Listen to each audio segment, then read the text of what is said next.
It's been a while since I've done a top 10 countdown, so let's fix that.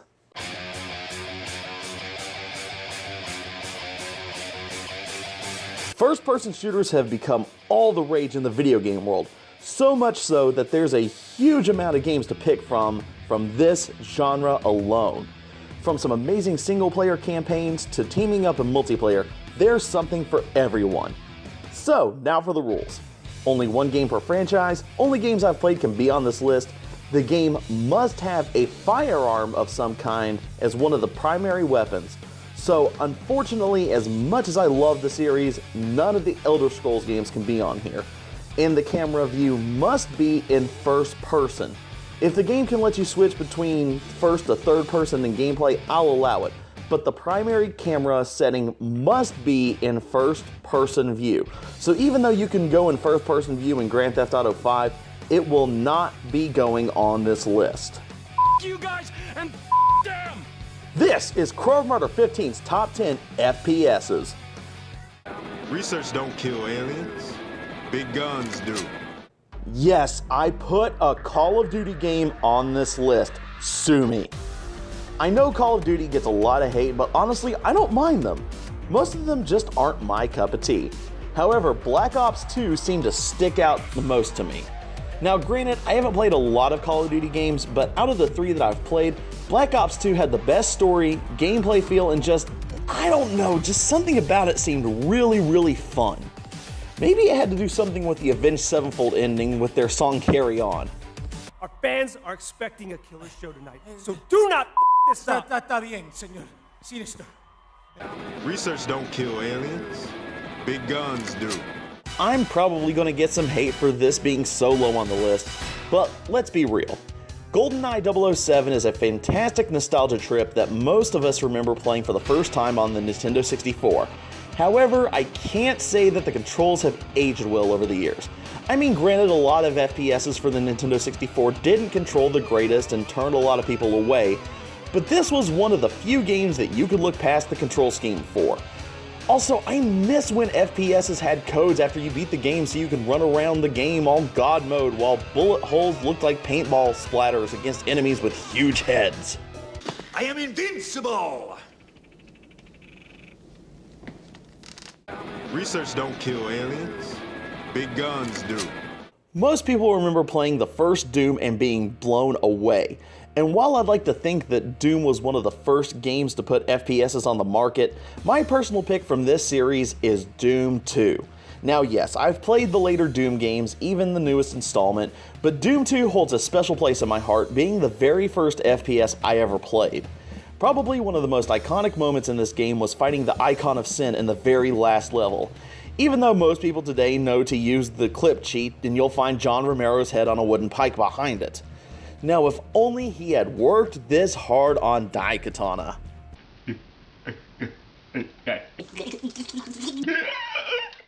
Research don't kill aliens. Big guns do.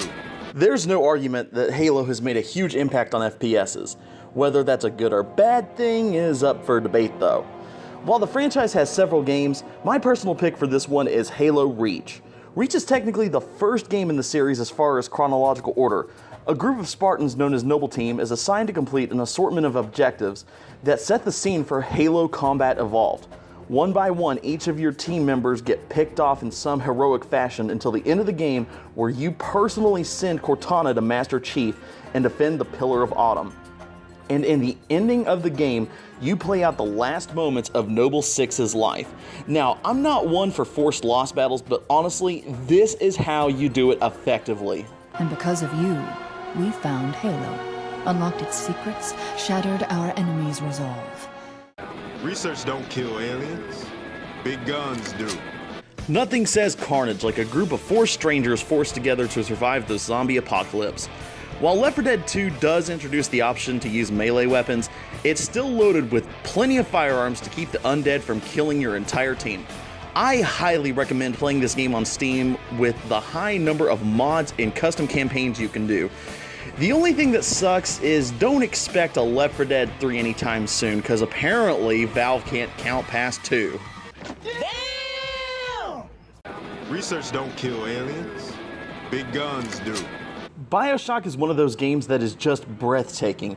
So when the word was out that Bioshock Infinite was going to be based around the sky rather than undersea, I was a little skeptical at first, but boy was I glad when I played it. Bioshock 1 and 2 had a very gritty and dark atmosphere to it, but Bioshock Infinite brings so much life and color into the world around you, with all the violence and mayhem still intact. The skyhook mechanics were a little tricky at first to get used to, but a very nice addition. And I might be a little biased with this one considering one of the vigors is murder of crows. Can't imagine why. Research don't kill aliens. Big guns do. Now I might be bending the rules on this one just a little bit considering that you could go through this whole game using only melee weapons. But considering the majority of the weapons are some form of firearm, I'm still counting it. So while many consider Fallout 3 to be a phenomenal game, and trust me, I'm right there with them, I liked New Vegas' overall feel and storyline, not to mention the multiple endings that can take place depending on your actions.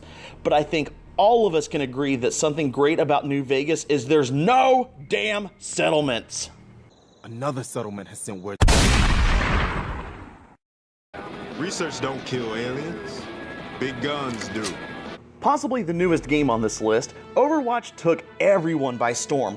What surprised me was how much fun I have with this game.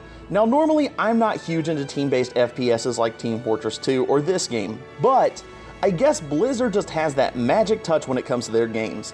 You have up to 23 playable characters with their own unique roles, and more to come. Whether you like playing offense, defense, tank, or healer, there's something for everyone. I also like to give a shout out real quick to some of the voice actors that actually have taken time out of their busy schedules to live stream themselves playing this game, such as Matthew Mercer, Crispin Freeman, and Johnny Cruz, just to name a few. Just whatever you do, don't mispronounce Torbjorn's name. Thanks, Torbjorn. It's Torbjorn! Research don't kill aliens. Big guns do. I had mixed feelings about Destiny when it first came out. Yes, it's made by Bungie, who's mostly known for making the first set of Halo games, but at the same time, I really just wasn't sure about it. Then I finally got it when the Taken King expansion came out, and boy was I glad I got it when I did. I wouldn't say that the story is really anything special, but the gameplay is where this game stands out. You have 3 classes to pick from with their own unique abilities to best fit your style of gameplay. Think of it kind of like a team-based shooter without roles, but you don't have to have a team, unless you're doing strike missions, raids, or Team Crucible. With the amount of content in this game, you're going to be playing this game for a long time. Best part is, your ghost is voiced by Nolan North. Such a cute little light. Don't do that. Research don't kill aliens. Big guns do.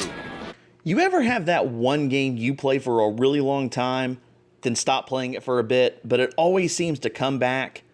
Borderlands 2 is that game for me. No matter what new FPSs or games in general are coming out, I always find myself coming back to this wonderful masterpiece. Similar to Destiny, you have a number of classes to pick from that best fit your style of gameplay. Prefer the stealthy and assassin type style? You've got Zero. Prefer to summon a companion to do your bidding while you're off killing something else? Gage is your girl. There's something for everyone, and not to mention, as I previously stated in another top 10 countdown, the humongous amount of guns. Guns! Guns! Guns! Guns! Guns!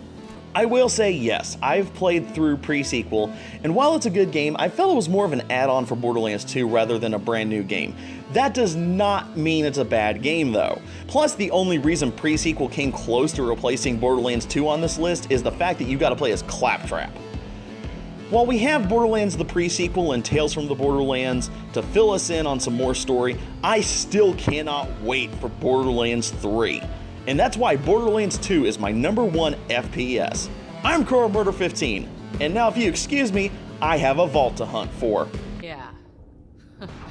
No rest for the wicked.